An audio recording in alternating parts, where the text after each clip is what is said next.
This end now! This now! At a point in Alpha King Rotten's life, all that mattered to him was time. Yes, because time was all he needed, time to stay alive and witness the birth of his male grandchild before death claimed him as the law demanded, putting Alpha Prince Ethan and his wife, Livara, under pressure.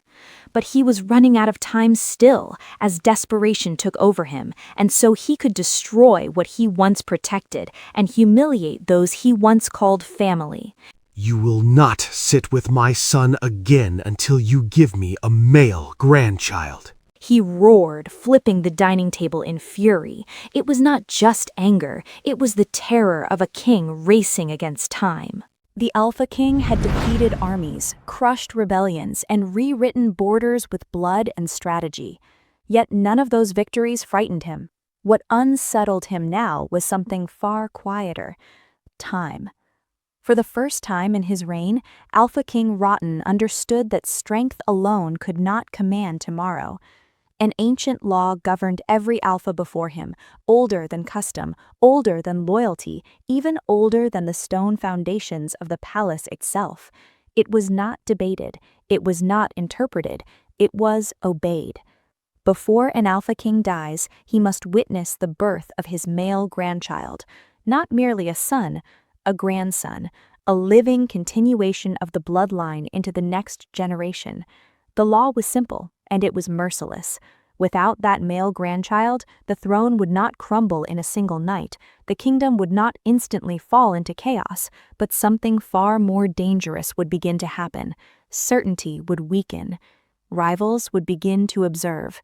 Borders would be quietly tested. Allies would grow cautious, because power without continuity invites ambition. Alpha King Rotten had built his reign on dominance and order. His word carried weight across territories. His enemies calculated before they acted. His allies followed because they trusted the future under his rule. But trust in a kingdom does not survive on strength alone. It survives on succession. And Rotten was aging. The palace did not speak of it openly, but everyone felt it. His authority remained absolute, yet his body no longer promised endless tomorrows. Each passing season carried more consequence than the last. Every sunrise felt heavier than the one before. The throne was strong, but strength without a secured future is temporary. That was the truth pressing quietly against the walls of the palace. The future of the kingdom now depended on one man, Prince Ethan, the Alpha Prince. He was everything an heir should be: disciplined, respected, formidable in battle, sharp in judgment. No warrior doubted his capability, no council member questioned his intelligence. When he commanded, others listened. But there was one responsibility he had not fulfilled: he had not chosen a mate. Without a mate, there could be no child, and then no grandson, and then the ancient law remained unsatisfied. It was a simple chain of consequence, and it tightened with each passing day. At first, the pressure remained subtle. Conversations among elders shifted tone when the prince entered a room. Noble families observed him more carefully, measuring possibilities without speaking them aloud. The council spoke often of stability, of alliances, of the strength of the borders. But beneath every discussion lay the same unspoken question: who would secure the bloodline? The kingdom appeared calm on the surface, yet beneath that calm lived anticipation, a waiting tension, a collective awareness that time was not infinite. Prince Ethan carried on as though nothing weighed upon him. He trained at dawn, he inspected the borders, he led strategy meetings with clarity and control. Outwardly, he fulfilled every visible duty of a future Alpha King, but the invisible duty remained untouched, and that absence grew louder with silence. Alpha King Rotten did not fear death itself. He had long accepted that even the strongest alpha must one day fall. What he feared was leaving behind uncertainty. He had witnessed other kingdoms fracture because succession was delayed. He had watched rivals exploit hesitation. He had seen how quickly confidence could erode when a throne lacked clear continuation. History had taught him one lesson above all others: power alone does not secure a throne. Continuity does. The council understood it, allied territories sensed it, even ambitious wolves within the kingdom quietly considered what instability might create, because instability always invites opportunity. The law waited, time waited, and destiny, though unseen, was already moving. Inside the palace walls, beyond the reach of strategy and beyond the calculations of kings, the first shift had begun. It was not dramatic, it did not announce itself, no one recognized it for what it was, not the Alpha King, not the council, not even Prince Ethan himself, but the future of the kingdom had already begun to take shape, and when it finally revealed itself, the law that bound the throne would demand its price. Chapter 2. The dinner was meant to strengthen alliances. Nothing more, nothing complicated. A visiting Alpha Prince from a neighboring pack had arrived that afternoon, welcomed with the full honor reserved for equals. The palace moved with precision to accommodate him. Servants prepared the grand dining hall. Guards stood in formal silence.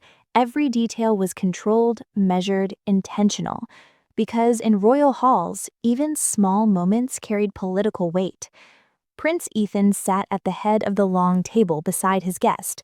The two spoke calmly, their voices steady, their presence commanding. They discussed borders, hunting grounds, and cooperation. It was the kind of conversation that maintained balance between powerful packs. Around them, servants moved quietly, trained to be invisible. Among them was Lavara. She carried herself with the same discipline as the others, head slightly lowered, movements careful, attention focused. She had served in the palace long enough to understand the rules: speak only when spoken to, move only when necessary, never draw attention, especially not tonight.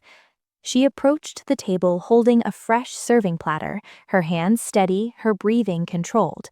Everything about her movements reflected careful practice. But perfection only requires one moment to fail. As she stepped closer, something small shifted. Her hand tilted slightly, barely noticeable, barely enough to matter, but it was enough. A small portion of food slipped from the platter and landed directly on the visiting Alpha Prince. The moment froze. No one moved, no one spoke. The air itself seemed to stop breathing. The visiting Alpha Prince stared down at the stain on his royal attire. His expression did not change immediately, but when it did, it hardened with something cold. Slowly, he stood. His chair scraped against the stone floor with a sharp, deliberate sound. Every servant in the room felt it. Every guard noticed it. Lavara immediately lowered her gaze. "I apologize, Your Highness," she said softly. Her voice did not shake. But the visiting Alpha Prince did not respond with understanding. His eyes burned with insult. "Do you understand what you've done?" he asked, his voice low, dangerous. Lavara bowed her head deeper. "Yes, Your Highness, I take full responsibility." But responsibility was not what he wanted. He stepped closer, his presence overwhelming, his anger no longer contained. "You dare stand before me after humiliating me like this?"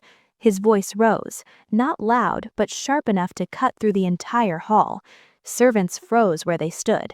No one intervened, no one dared, because this was an Alpha Prince, and she was only an Omega servant. Lavara remained still. "I am sorry," she said again. No excuses, no defense, only truth. The visiting Alpha Prince's anger did not ease. His pride demanded submission. His authority demanded visible fear. He expected her to tremble. He expected her to collapse under pressure. But she did not. She stood there, calm, respectful, unresisting, accepting the blame without argument, accepting the humiliation without protest, accepting the moment without breaking. And that was what unsettled him most. Because fear would have satisfied him, tears would have satisfied him, but her quiet dignity denied him the reaction he expected. Across the table, Prince Ethan watched everything. He said nothing, but he saw it clearly. He saw the cruelty, he saw the imbalance, and he saw her, not the servant, not the Omega, her. He watched how she did not beg. He watched how she did not resist. He watched how she simply endured, not out of weakness, but out of control. That was what held his attention. Eventually, the visiting Alpha Prince stepped back, his anger cooling only because it had nowhere to land. The moment had lost its satisfaction. He adjusted his attire with visible irritation and returned to his seat. The dinner continued, but something had already changed. Lavara resumed her duties as though nothing had happened. She did not seek sympathy. She did not draw her attention to herself. She simply continued serving, moving with the same quiet discipline as before, as though humiliation was something she had already learned to survive. Prince Ethan did not forget what he had seen. Long after the dinner ended, long after the visiting Alpha Prince retired to his guest chambers, the image remained in his mind. Her calm, her restraint, her strength. Not loud strength, not alpha strength, but something quieter, something rarer, something harder to break. That night, the palace grew silent as it always did. Torches burned along the stone walls, guards rotated their watch, servants returned to their quarters. Everything appeared normal, but Prince Ethan did something no Alpha Prince had ever done before. He went to find her, and when he stood before her, he spoke words no one expected him to say. He apologized. Chapter 3. After that night, Prince Ethan did not speak about what had happened in the dining hall. He did not mention it to his father. He did not mention it to anyone, but his actions began to change. At first, it was subtle, almost invisible. When servants were assigned to attend to him, his instructions were simple and direct. Send Livera. Nothing more. No explanation, no justification, just her name. At first, the palace staff assumed it was temporary, a preference that would pass. Royal preferences shifted often, servants rotated constantly. Nothing about it seemed unusual. But the requests did not stop. Days passed, then weeks, and still, when Prince Ethan required anything, his chambers prepared, his meals served, his attire arranged, he asked for the same servant. Livera. She never questioned it. She never allowed herself to question it. When she entered his presence, she remained exactly what she had always been: respectful, composed, careful. She spoke only when necessary. She kept her eyes lowered. She performed her duties with precision. She never crossed the invisible line between them. But proximity changes things that distance protects. Prince Ethan began to notice details he had never cared about before. The way she moved without drawing attention, the way she listened carefully when given instruction, the way she never tried to impress him. She never sought favor, she never sought advantage, she simply existed with quiet discipline, and that made her impossible to ignore. Livera noticed the change too. She noticed how often she was summoned. She noticed how his tone toward her was different, not softer, but deliberate, controlled, respectful. He never spoke down to her. He never reminded her of her place. And somehow that made everything more dangerous, because hope is more frightening than cruelty. Cruelty can be survived. Hope cannot. She understood the reality of their world. He was the Alpha Prince. He was the future of the throne. She was an Omega servant, invisible by design, replaceable by expectation. She knew the rules. She knew the boundaries. She knew that whatever this was, it could never become something more. So she buried her thoughts. She buried her feelings. She buried everything that dared to rise inside her chest when he spoke her name, because survival required acceptance, and acceptance required silence. But fate does not respect emotional preparation. It arrives when least expected. The attack came without warning. It was not announced. It was not negotiated. It came in violence. The first alarm sounded deep within the palace walls. A horn blast echoed through the corridors, sharp, urgent, unmistakable. Then came the second, then the third. Guards moved instantly. Steel left its sheath. Orders were shouted across stone halls. The calm of the palace shattered into controlled chaos. Enemy forces had breached the outer defenses. No one knew how. No one knew how far they had advanced. Only one thing was clear. The Alpha Prince was a target, and he had to be secured immediately. Prince Ethan reacted without hesitation. His training took over, his instincts sharpened.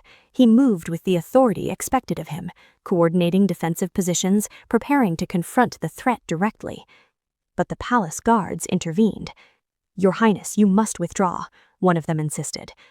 "I will not hide while my people fight," Ethan replied. But this was not a request. This was protocol. If the heir fell, the kingdom would fracture. He was not allowed to become a casualty. He was forced to move, forced to withdraw, deeper into the palace. But movement inside the palace had become dangerous. Corridors were no longer secure. Familiar routes could now lead directly into enemy hands. They needed somewhere unexpected, somewhere no enemy would think to search, somewhere invisible, somewhere beneath importance. And that was when it happened. Livera appeared. She had been helping move supplies when she saw the urgency, the tension, the danger surrounding him. She understood immediately what was happening. She understood what was at risk. Without hesitation, she spoke. "My quarters," she said. The guards hesitated. Her quarters were deep within the servant wing, unimportant, overlooked. Perfect. Prince Ethan looked at her. Just for a moment, then he nodded. There was no time to debate, no time to consider consequence. He followed her.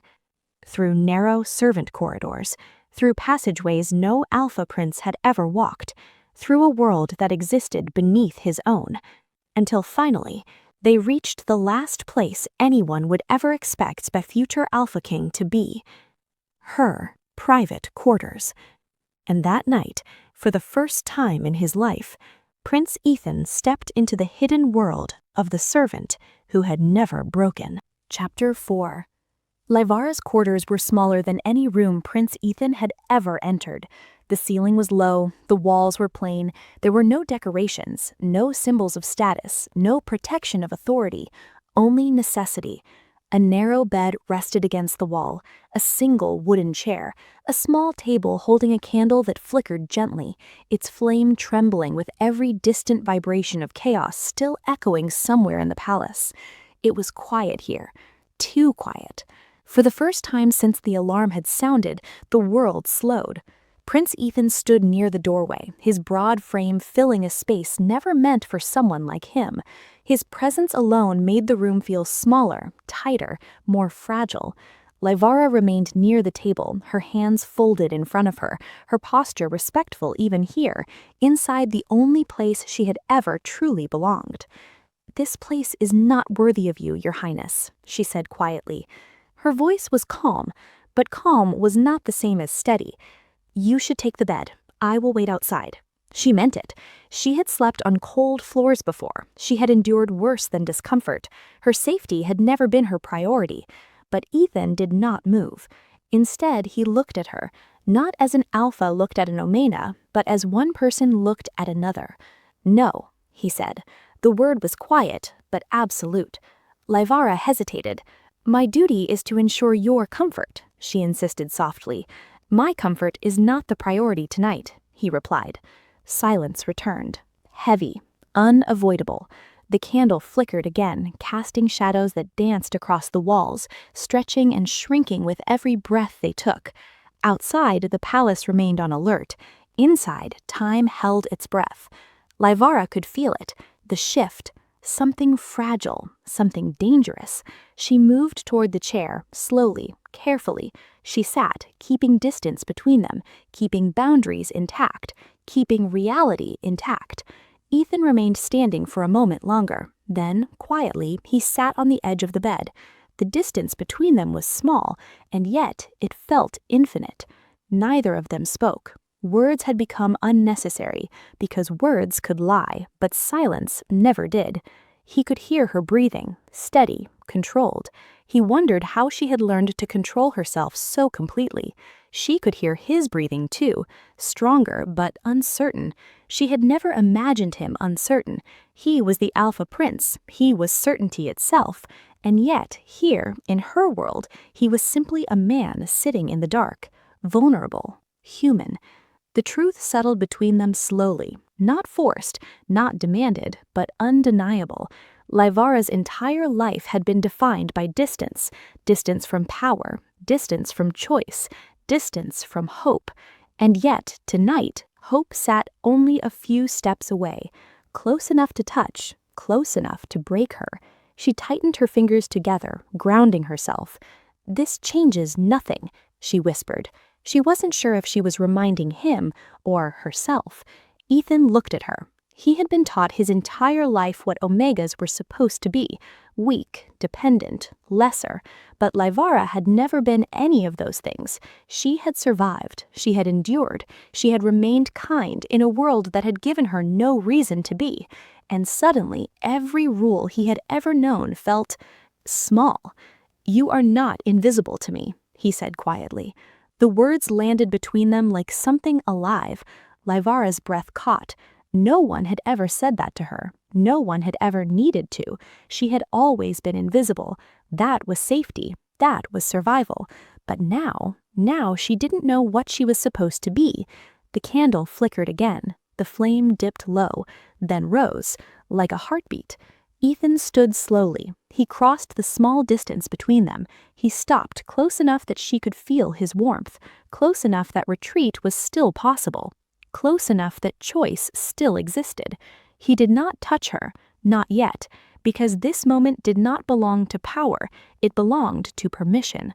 Livara looked up at him, really looked at him, not at the prince, not at the alpha, but at the man, and for the first time in her life, she did not feel small. She felt seen. The distance between them disappeared in ways words could never explain, not through force, not through command, but through mutual consent, through mutual desire. Prince Ethan found one of his hands touching her. She felt it. She loved it. Not long, Prince Ethan's two hands had their way around her. He grabbed her around her backside. The feelings became irresistible, not to one, but to two of them. The candle burned lower, the night grew deeper, and somewhere between silence and breath, between fear and courage, between who they were and who they were allowed to be, they crossed a boundary neither of them could ever uncross. Not as Alpha and Omega, but as two souls who had finally stopped pretending they were alone. Outside, the palace still stood. The war had not ended. The danger had not disappeared. But inside that small, fragile room, something irreversible had begun. And by morning, nothing was the same. Not for him, not for her. And neither of them yet understood what that night would cost them. Chapter 5. The first sign was silence. Livara had always risen before dawn, always steady, always disciplined. But that morning, she did not leave her quarters. By midday, the palace physicians had been summoned. They found nothing, because it was too early to find anything. A few weeks later, the truth spread through the royal corridors like wildfire. Livara was carrying the prince's child. The words did not need to be shouted. They did not need to be confirmed twice. One sentence was enough to shake an entire kingdom. Prince Ethan stood motionless when he heard it. Not shocked, not confused, just still, because he understood what this meant, not just for him, for the throne, for his father, for the ancient law that had bound their bloodline for generations. An heir, possibly a son, possibly the future that Alpha King Rotten feared he would never see. Livara, however, felt none of that triumph. She sat alone in her small chamber, hands resting gently over her stomach, as if afraid the world might try to take what had barely begun. She knew what this would cost her. The whispers had already started. Servants paused when she walked past. Guards avoided her eyes. Noblewomen who once ignored her now looked at her as if she had committed a crime. An Omega, carrying the Alpha Prince's child. It felt less like a miracle and more like a rebellion. That night, Prince Ethan requested a private audience with his father.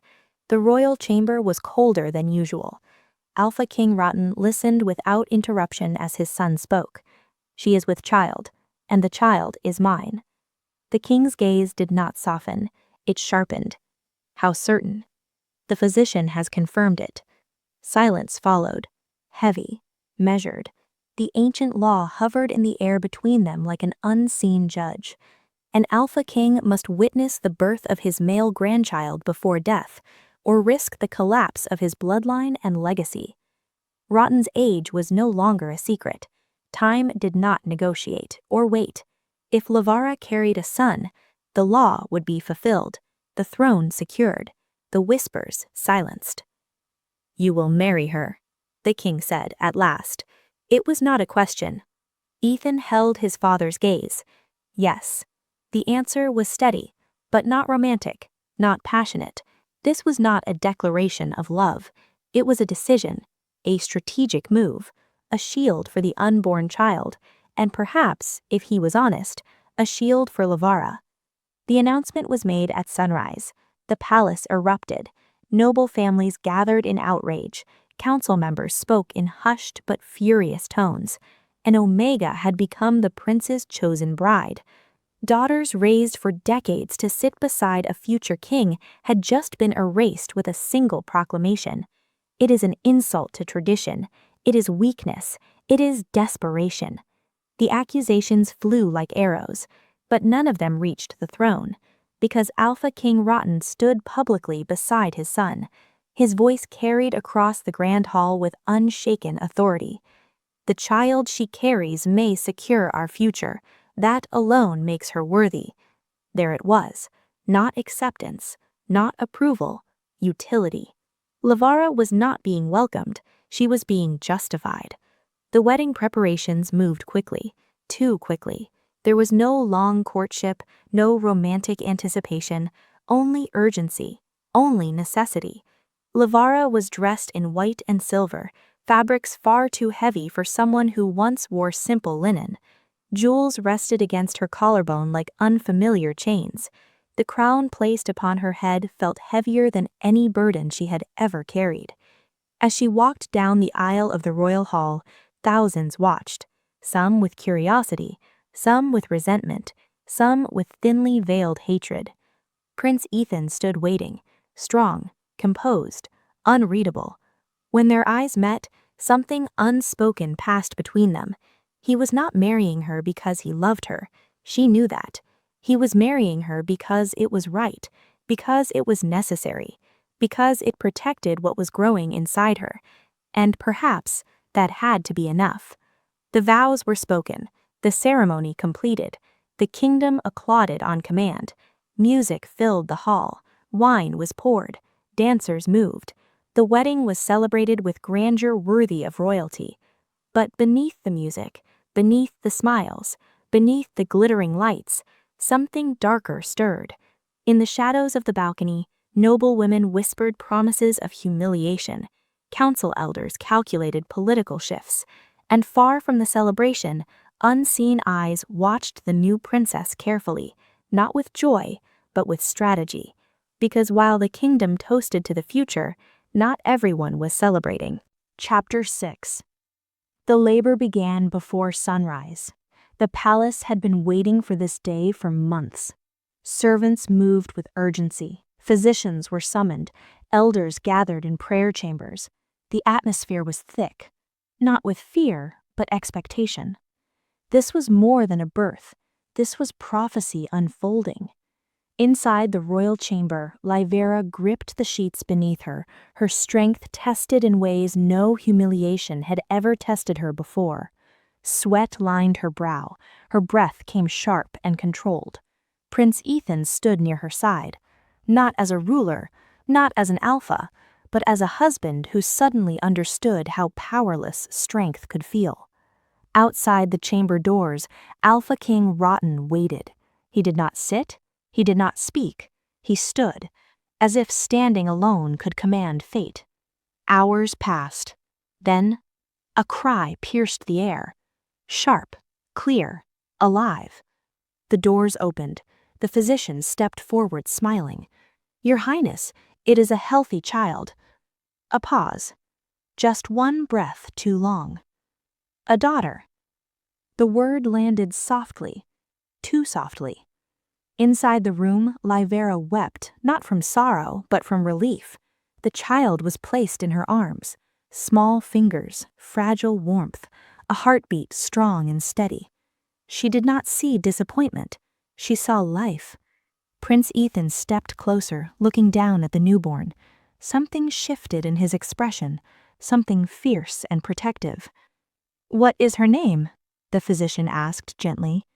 Ethan looked at Livera. She swallowed emotion and whispered, "Nythera. Princess Nythera." The names settled over the room like quiet light. But outside the chamber, silence followed the announcement. A daughter, not a son.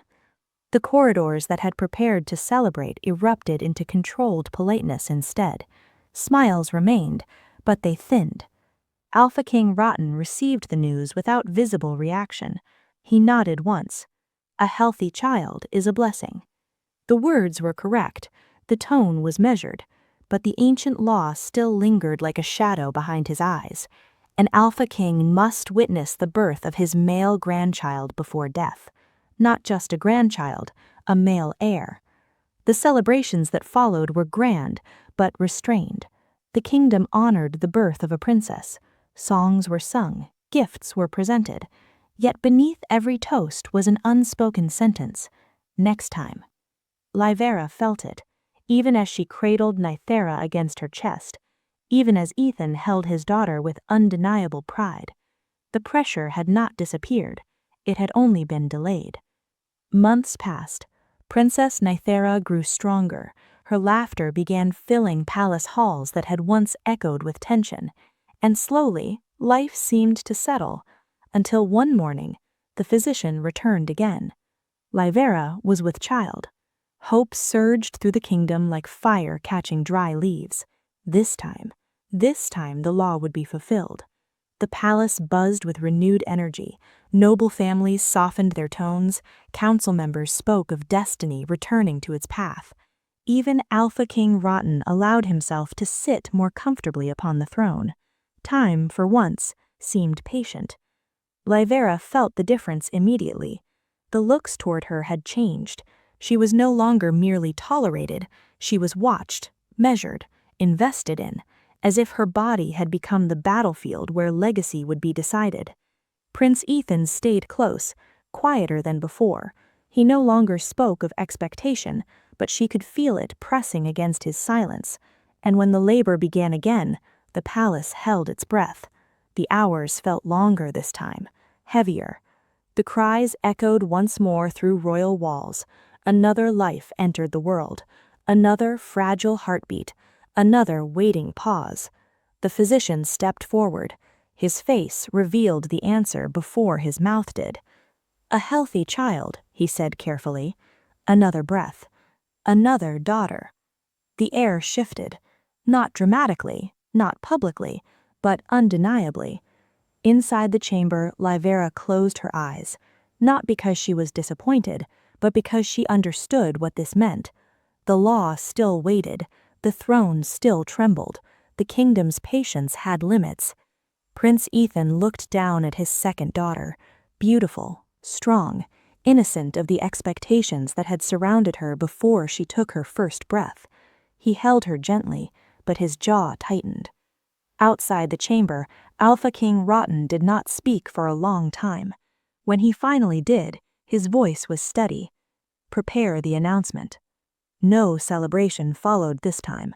No grand festival, only formal acknowledgement. 2 daughters, 2 blessings, and yet, still not enough. The corridors felt colder that night. Whispers returned. Hope had risen, hope had broken, and somewhere within the palace, the pressure began to change shape. Chapter 7. Fear did not arrive suddenly. It grew slowly, quietly. Every morning, Alpha King Rotan woke with the same realization pressing against his chest. He was running out of time. His body still stood tall, his voice still commanded obedience, his name still carried power across territories. But time did not care about reputation. Time did not respect kings, and the ancient law did not forgive delay. He needed to see his male grandchild before death claimed him. Not a granddaughter, a grandson. a continuation of the Alpha bloodline, a future strong enough to prevent rivals from circling like predators. Without it, everything he had built would become vulnerable. The elders had begun reminding him, subtly at first, then directly. The future must be secured, Your Majesty. The bloodline must continue. The kingdom must not weaken. Their words echoed long after they left his presence, and slowly fear began to poison his patience. He began visiting Leva more frequently, not as a father, not as a protector, but as a man searching for answers that did not exist. He would stand before her, his eyes scanning her body with growing frustration. "Are you not taking in again?" Levara lowered her eyes respectfully. "No, Your Majesty." His voice hardened. "Why is your stomach still flat?" She remained silent. "You should be carrying another pregnancy by now." Still, she said nothing. His questions became sharper. "Did you spend the night with Prince Ethan?" A pause. "Yes, Your Majesty." "Did he touch you?" Her voice trembled faintly. "Yes, Your Majesty." "Then why is there no pregnancy?" She had no answer. No answer that could satisfy desperation, and that angered him most. He turned his frustration toward his son. One evening, he summoned Prince Ethan privately. His voice carried urgency he no longer hid. "My time may not be long," he said bluntly. "You know what the law demands." Ethan stood firm, but his heart tightened. "I know, Father." Rotan stepped closer. "Why is she not pregnant again?" Ethan exhaled slowly. "I don't know." The king's eyes narrowed. "Have you been with her?" "Yes." "Then why has she failed?" The question cut deeper than accusation. Ethan chose his words carefully. "I am doing everything I can. I want to give you a grandson. I want to secure the future." Rotan's voice dropped, heavy with warning. "Do it quickly." Silence followed. "I do not have much time." From that day forward, patience disappeared completely. The first public humiliation came in the palace courtyard. Servants moved about their duties, nobles crossed the open grounds. Life continued as always, until Alpha King Rotan arrived in fury. His voice thundered across the courtyard. "Levara!" Everyone froze. She stepped forward immediately and bowed. "Yes, Your Majesty." His eyes burned with accusation. "You are taking my patience for granted." The servants froze in place. No one dared move. "You live in this palace," he continued, his voice rising. "You carry my bloodline's future, and yet you give me nothing." Levara's hands trembled at her sides. "Give me a male grandchild, or this palace will no longer be yours." The words struck harder than any physical blow. The servants heard, the nobles heard, everyone heard. Levara bowed her head deeper, not because she accepted the accusation, but because she had no power to defend herself. The second humiliation came in the council chamber. It was worse, much worse. The chamber was full. Council members, elders, nobles, noble daughters, all present. Prince Ethan sat in his rightful place. Levara sat beside him, her place as his wife, her place as future queen. Then Alpha King Rotan entered. The entire chamber rose in respect. His presence filled the room. His eyes immediately found Levara. "Stand." The single word froze the air. Levara obeyed instantly. He stepped closer. "I will not have you sit beside my son." Shock spread across the chamber. Her heart stopped. His voice grew colder. "You do not deserve that place." No one spoke. No one breathed. "I would rather leave that seat empty until I find someone worthy of it." Levara felt the weight of every eye in the chamber. Her humiliation was no longer private. It was public, deliberate, cruel. "You are the reason I am not happy as king," Rotan declared. His voice echoed across stone walls. "We all know what the law demands, and still you have failed." Levara's vision blurred. "Your belly was meant to secure this kingdom," he continued. "Until you do, you will not sit beside my son." Murmurs spread across the chamber, then laughter. Noble daughters whispered openly. One voice called out boldly, "I can give the prince a male child." Another followed, "Let him marry me, Your Majesty." Another voice rose louder. "I will give you the grandson you seek." The chamber filled with humiliation. Lavara felt as though the ground had vanished beneath her. She stood alone, stripped of dignity, stripped of protection, stripped of belonging. Prince Ethan's fists clenched, but even he could not challenge the king before the council. Lavara stepped away, each step heavier than the last, each step carrying the weight of rejection. But the cruelty did not stop there.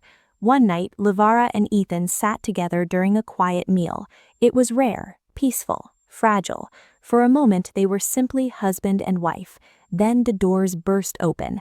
Alpha King Rotan stormed inside. His fury was uncontrollable. "I told you," he roared. "I do not want to see you near my son." Lavara froze. Ethan rose immediately. "Father," but Rotan had already reached the table. "I disapprove of this." With violent force, he flipped the entire table. Plates shattered against stone. Glass exploded across the floor. Food scattered everywhere.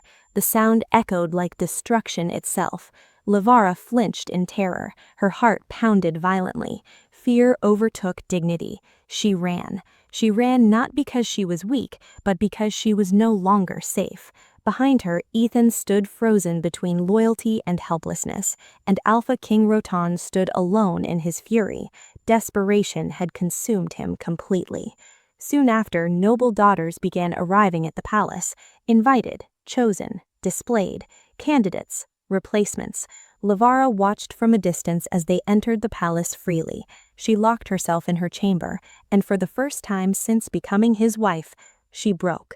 Her silent tears carried the pain of a woman who had given everything and was now being erased. And before the entire kingdom, Alpha King Rotan began preparing to replace her. Chapter 8. The decision was no longer whispered. It was declared. Alpha King Rotan stood before the council and made it official. For the security of this kingdom, Prince Ethan will take another wife. There was no debate. No hesitation, no room for objection. It was presented as strategy, as tradition, as necessity. But everyone knew what it truly was: replacement. And the name chosen was Tara. She was everything the nobles approved of: high-born, graceful, from a powerful alpha lineage known for producing strong male heirs. Her arrival at the palace was celebrated long before the wedding date was announced. Noble families praised the king's wisdom. Elders called it divine correction. The same halls that had once murmured against Lavara now buzzed with approval. Lavara did not protest. She did not argue. She did not beg. She simply watched. She watched the seamstresses measure Tara for royal fabrics. She watched jewels once promised to her prepared for another bride. She watched council members smile in ways they never had before, and slowly, she felt herself disappearing. Prince Ethan did not look proud. He did not look joyful. He looked divided. Duty had once pushed him into marriage with Lavara. Now, duty pushed him further away from her. On the day of the wedding, the palace shone brighter than it had in months. Music filled the air. Guests arrived in numbers greater than before. Where Lavara's wedding was strategic, Tara's felt celebrated. Lavara stood at a distance, holding Princess Nythera's hand. Her second daughter rested quietly beside her nurse. She watched her husband take vows with another woman. The words echoed in her chest like fractures spreading through glass. Tara smiled confidently as she spoke her vows. She did not look threatened. She looked certain. Certain of her place. Certain of her purpose. Certain she would succeed where Lavara had failed. That night the palace prepared the royal chamber for the new union. Candles burned brighter, silks covered the bed, perfumes scented the air. The doors closed behind the newly bonded couple, and within those walls, intimacy unfolded, not out of rebellion, not out of forbidden longing, but out of expectation, out of pressure, out of destiny demanded by a kingdom. Meanwhile, Lavara sat alone in her chamber. She did not cry loudly, she did not scream, she simply held her daughters close and felt something inside her go quiet. The days that followed confirmed what she already feared. Her seat beside Ethan in public gatherings remained empty or occupied by Tara. Her authority over palace decisions diminished. Servants now bowed first to the new wife. Invitations shifted, conversations excluded her. It was not announced, it was gradual, calculated, precise. Livara withdrew, not out of bitterness, but survival. She spoke less, appeared less, smiled less, and Prince Ethan felt it. He visited when he could, he remained kind, but kindness could not compete with arrangement, and arrangement was winning. Then, one morning, the physician was summoned again, but not to Livara's chambers, to Tara's. The news traveled faster than celebration drums. Tara was with child. The kingdom erupted in joy. This time there was no restraint, no cautious optimism. The king himself smiled openly for years. "My grandson is coming," Alpha King Rotten declared. The words carried confidence, as if the outcome had already been decided. Preparations began immediately. Offerings were made to ancestral spirits. Elders prayed louder. Nobles aligned themselves closer to Tara. Livara heard the celebration from her distant chambers. She did not interrupt it, she did not challenge it. She simply understood her place had officially shifted. Hope had moved on without her. Months passed under heightened anticipation. Tara carried her pregnancy proudly. She walked the palace corridors surrounded by attendants and approval. Every kick was treated like prophecy. Every physician visit reported to the king personally. Alpha King Rotten counted the days, counted the hours, counted the breaths. He would finally see his male grandchild. He would finally silence the ancient law. And when the labor began, the entire kingdom waited. The cries echoed through the royal wing. The tension felt electric. Then, a newborn's cry pierced the air. The physician stepped forward before the gathered royals. His face was careful, measured. "A healthy child," he announced. The king leaned forward, and the pause felt endless. A daughter. Silence fell like a blade. No cheers followed, no music, no roaring celebration, just stillness. Another girl, another future that did not satisfy the law. Alpha King Rotten's expression hardened instantly. His shoulders, once lifted with triumph, sank with disbelief. The kingdom's joy dissolved into confusion. Tara lay exhausted, holding her newborn, but even she could feel it, the shift, the disappointment, the invisible weight placed on her child before she could even open her eyes. Across the palace, Livara heard the news. She closed her eyes slowly, not in triumph, not in revenge, but in understanding. Because now, the kingdom had learned something painful. The problem was never hers alone, and the ancient law still waited. Chapter 9. The palace no longer celebrated births. It endured them. 2 daughters from Livara, 1 daughter from Tara, 3 royal children, and still the ancient law stood like an accusation carved into stone. Alpha King Rotten stopped sleeping through the night. Servants reported hearing him pacing long after midnight. Council meetings grew shorter, his temper grew sharper. Whispers began spreading beyond palace walls. Had the moon goddess turned her face away? Was the bloodline cursed? Had the kingdom misread destiny? Fear, once contained within royal chambers, now seeped into the streets. Merchants spoke cautiously, soldiers questioned quietly, elders prayed louder, because this was no longer about one family, it was about stability. If no male heir was born, rival kingdoms would sense weakness. If the law remained unfulfilled, rebellion could grow. And Rotten felt it. For the first time in his reign, he did not feel powerful. He felt uncertain. And uncertainty was more terrifying than any enemy. Finally, he made a decision no Alpha King had made in decades. He summoned the High Priestess. The temple doors had remained closed to political matters for generations. The moon goddess was consulted for harvest, for war, for famine, but rarely for royal succession. Yet desperation humbles even kings. The High Priestess arrived draped in silver robes, her expression unreadable. Her presence alone shifted the atmosphere of the court. "You seek clarity," she said calmly. Rotten did not deny it. "The law demands that I witness my grandchild before death, or the bloodline will falter." The priestess studied him carefully. "Does destiny refuse you?" she asked softly, "or do you refuse destiny?" The question unsettled the chamber. The king's jaw tightened. "Consult the scroll. Ask the moon goddess why my bloodline is denied." The priestess nodded. That night, the temple fires burned brighter than they had in years. Ancient scrolls were unrolled, sacred symbols traced. Incense thickened the air. She fasted, she prayed, she listened. By dawn, word spread across the kingdom. The priestess would speak. The people gathered in the grand courtyard. Nobles stood in guarded anticipation. Elders whispered among themselves.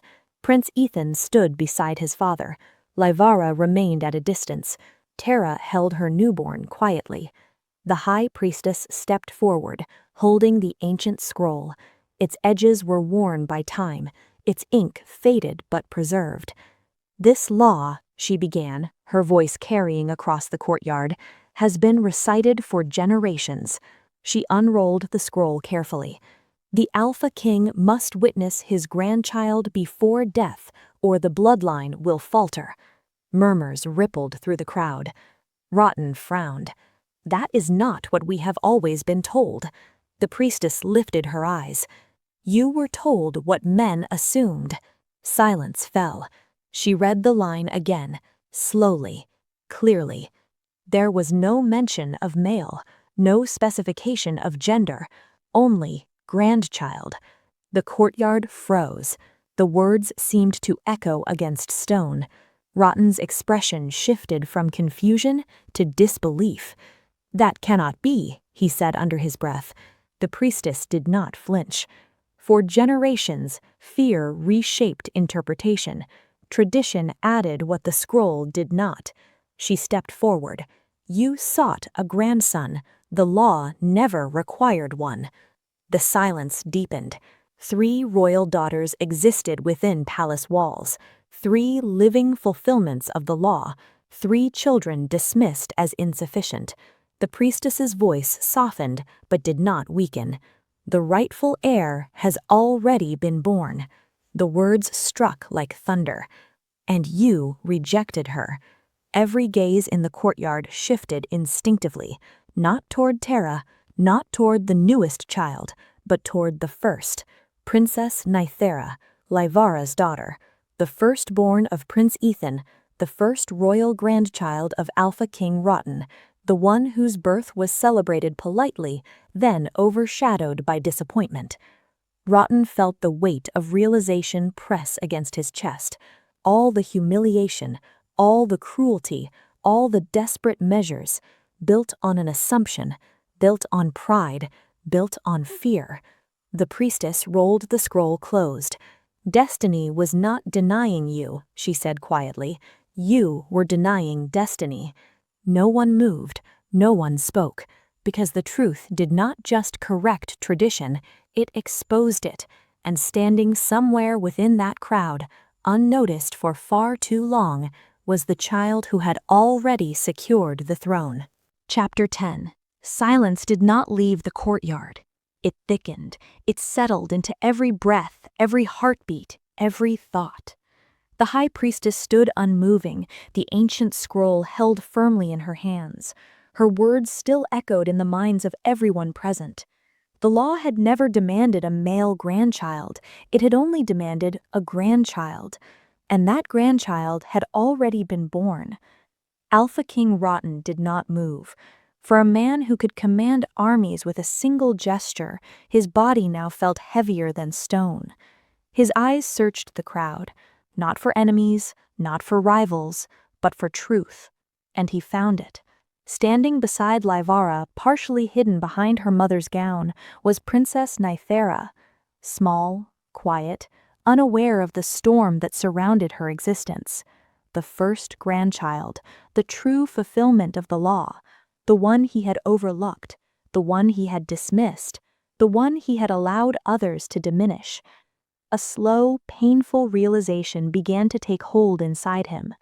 Everything he had done, every humiliation, every cruel word, every decision to replace Livara, every moment he had treated his own bloodline as insufficient, had been built on something that was never true. Not law, not destiny, but assumption. And assumption had turned him into something he had never believed himself capable of becoming. Unjust. The high priestess stepped forward again, her presence calm but unyielding. "She sought to protect your bloodline," she said. Her words carried no accusation, only truth. "But in your fear, you wounded it." Rotten's jaw tightened. He wanted to reject the words. He wanted to deny them. He wanted to reclaim control over something, anything. But he could not argue with the scroll. He could not argue with the moon goddess. He could not argue with destiny. Because destiny had already answered, and he had refused to listen. A sudden wind moved through the courtyard. It was subtle, yet everyone felt it. The sacred flames that burned along the temple pillars flickered violently. Then, one by one, they went out. Gasps spread across the crowd. Those flames had burned continuously for generations. They were said to represent the moon goddess's favor over the Alpha King's bloodline. And now, they were gone. The high priestess closed her eyes briefly. She said, "The moon goddess has spoken." No ritual, no announcement, no ceremony, just absence. The message was clear. Favor had been withdrawn. Not because of weakness, not because of failure, but because of injustice. Alpha King Rotten felt it more deeply than anyone, not as punishment, but as exposure. His authority had always rested on two pillars, strength and legitimacy. Strength he still possessed, but legitimacy, that had cracked. He looked around the courtyard, at the elders who no longer looked certain, at the nobles who no longer looked submissive, at the soldiers who no longer looked unquestioning. No one challenged him, no one rebelled, but something had changed, something invisible, something irreversible. Belief. For the first time in his reign, Alpha King Rotten was no longer seen as infallible. He was seen as human, flawed, capable of error, capable of cruelty, and most dangerously, capable of misjudgment. His eyes returned to Nythera. She stood quietly, holding her mother's hand. She did not look powerful. She did not look threatening. She looked innocent. And yet, without knowing it, she had fulfilled the law he had feared his entire life. The high priestess turned toward the gathered kingdom. "The law is fulfilled," she declared. Her voice was steady, certain. "The rightful heir lives." The words carried weight greater than any crown, greater than any throne, because this was not recognition granted by man. This was recognition granted by destiny. Prince Ethan stepped forward slowly. His eyes moved from his father to his daughter. Emotion filled his expression, not triumph, not pride, but clarity. The future he had been forced to chase had been standing beside him all along. And Livara, the woman who had been humiliated, rejected, replaced, had been the one to secure the kingdom's future from the very beginning. Alpha King Rotten remained still. The king who ruled without question, the king who commanded obedience without resistance, now stood before something he could not command: truth. And truth did what no army ever could. It stripped him of certainty. It stripped him of moral authority. It stripped him of the illusion that power alone defined legitimacy. He was still king, but he was no longer unquestioned. He was no longer untouchable. He was no longer beyond judgment. because now he faced the one force greater than kings, destiny itself. Chapter 11. The kingdom did not recover from the truth. It reorganized itself around it. The law had been fulfilled, the rightful heir had been revealed, and for the first time in generations, that heir was not a son. She was a daughter, Princess Nythera. Word spread faster than command ever could, from palace halls to soldier barracks, from noble estates to village firesides. The future Alpha was no longer a possibility. She was a reality. But reality did not bring peace. It brought consequence, because the same kingdom that now spoke her name with reverence had once spoken it with disappointment. Nythera was still young, but she was no longer unaware. She had seen enough. She had heard enough. She had watched her mother cry behind closed doors, thinking no one could hear. She had watched servants change their behavior depending on who was watching. She had watched another woman take her mother's place beside her father. She had watched her grandfather look at her as if she were absence instead of presence. Children understand more than adults realize, and Nythera remembered everything. The elders gathered in the palace chamber days later.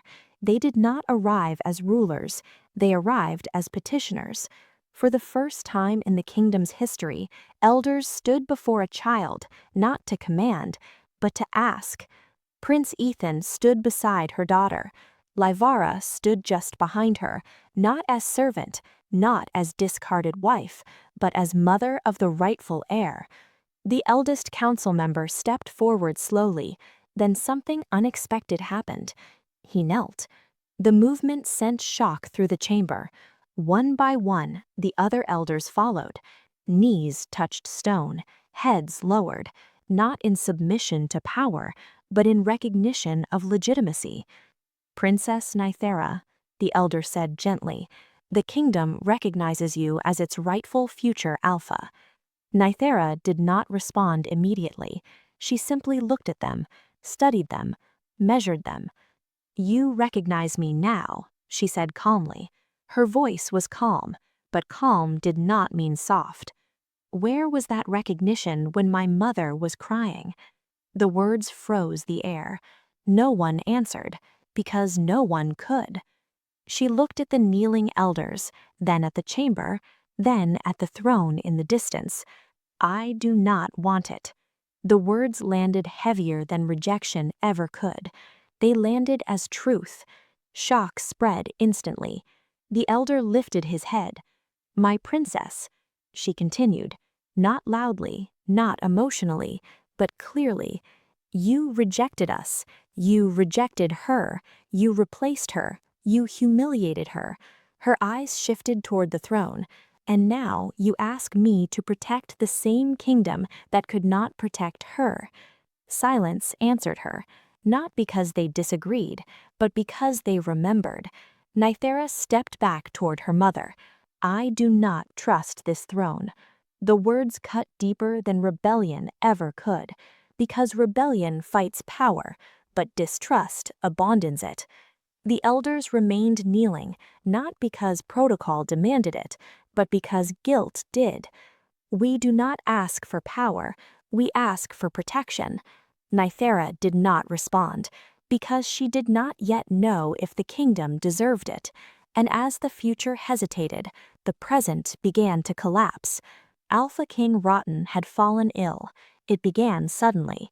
His strength, once unquestionable, faded without warning. Physicians filled his chambers. Remedies surrounded his bed. Nothing restored him. The man who once commanded war now struggled to command breath. Word spread. Quickly. The Alpha King was dying. He lay alone more often than not by command, but by consequence. Because illness does not just weaken the body, it isolates the mind. And in isolation, memory becomes unavoidable. Rotten began seeing things, not dreams, not hallucinations, but moments. Livara standing in the courtyard as he humiliated her. her eyes holding pain she refused to show. Prince Ethan standing silent, forced to choose between loyalty and obedience. Nythera standing unnoticed beside her mother, small, innocent, rejected. He saw the council chamber. He heard his own voice declaring her unworthy. He heard the laughter that followed. He saw the fear he had caused, not in enemies, but in his own blood. His breathing grew weaker, his certainty dissolved, because now he understood. He had not been protecting the throne, he had been protecting his fear. He had not been fighting weakness, he had been fighting destiny itself.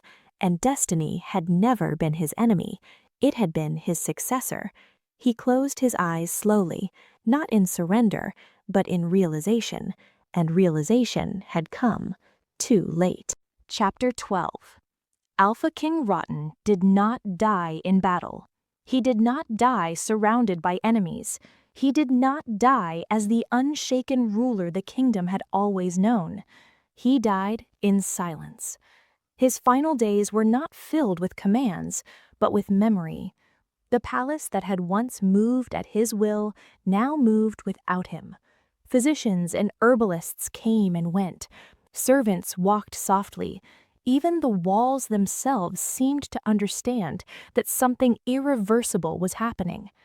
Prince Ethan stood at his father's bedside more than anyone else, not as a prince, not as an heir, but as a son. Rotten no longer had the strength to speak much. His breathing was shallow. His body, once a symbol of dominance, had surrendered to time. But his eyes still carried awareness of everything he had built and everything he had broken. One evening, as the last light of day faded beyond the palace windows, his gaze shifted toward the door. Lavara stood there. She had not come earlier, not out of cruelty, not out of vengeance, but out of distance. There was nothing left to resolve between them. Still, she stepped inside, not as the servant he had once dismissed, not as the unwanted wife he had once replaced, but as the woman who had fulfilled the law he had feared his entire life. Their eyes met. Rotten's lips parted slightly, as if searching for words that no longer existed. Perhaps he wanted forgiveness. Perhaps he wanted release. Perhaps he simply wanted time. But time had already made its decision. Lavara did not speak. She did not accuse him. She did not comfort him. She simply stood there, allowing him to see her, to see what he had failed to see when it mattered. Behind her, small footsteps echoed softly. Nythera. She stepped forward cautiously, her hand resting against her mother's arm. Rotten's eyes found her, and in that moment something fragile passed through his expression. Not authority, not command, but regret. The rightful heir, the child who had fulfilled the law, the child he had rejected. He looked at her as if trying to memorize her existence before it disappeared from his reach forever. His breathing weakened, slowed, paused, and then it stopped. The Alpha King was gone. The news spread through the kingdom before sunrise. The reign of Alpha King Rotten had ended. Not with war, not with rebellion, but with truth. The kingdom mourned him, not because he had been perfect, but because he had been powerful, because he had been their king, and because even flawed rulers leave permanent marks on the world they shaped. The transition of power happened quickly. It had to. The throne could never remain empty. Prince Ethan stepped forward, not as heir, but as Alpha King. The crown was placed upon his head before the entire kingdom. The same throne that had once belonged to his father now belonged to him. But Ethan did not look at it with pride. He looked at it with understanding. He knew what it could create and what it could destroy. Beside him stood Lavara, not as servant, not as tolerated presence, but as Luna Queen. The same nobles who had once whispered against her now bowed before her. The same elders who had once humiliated her now lowered their heads in respect. The same kingdom that had once rejected her now depended on her existence. But Lavara did not feel victorious. She felt distant, because titles restore position, they do not restore trust. Nythera stood beside them, no longer unseen, no longer dismissed. She was acknowledged openly as the rightful heir, not because the kingdom had changed, but because truth had revealed what had always been there. The kingdom began to stabilize. Order returned. Confidence returned. The uncertainty that had once haunted the throne disappeared. The law had been fulfilled. The bloodline was secured. The future was no longer fragile. Everything had been restored. Everything, except what had been broken inside Lavara. She fulfilled her duties. She stood beside her husband. She guided her daughters. She protected the future. But something inside her no longer belonged to the throne. She had loved once, fully, without fear, without condition. That version of her no longer existed, not because love was weak, but because betrayal had been stronger. Prince Ethan saw it. He felt it. He understood that while destiny had forced them together, it had also changed them beyond repair. Lavara did not stay because of the throne. She did not stay because of power.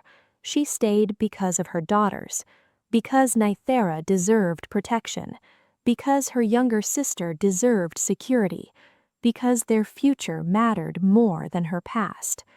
The kingdom had been saved. The truth had been restored. The rightful heir had been recognized. Everything the law demanded had been fulfilled. But fulfillment did not erase pain. Fulfillment did not erase memory. Fulfillment did not erase consequence. The throne stood stronger than ever. The bloodline stood secured beyond doubt. The kingdom had chosen its future. But Lavara had already buried her past. Thank you for staying till this moment. Please subscribe to the channel. Don't forget to like and drop your thoughts about the story. More interesting stories coming your way.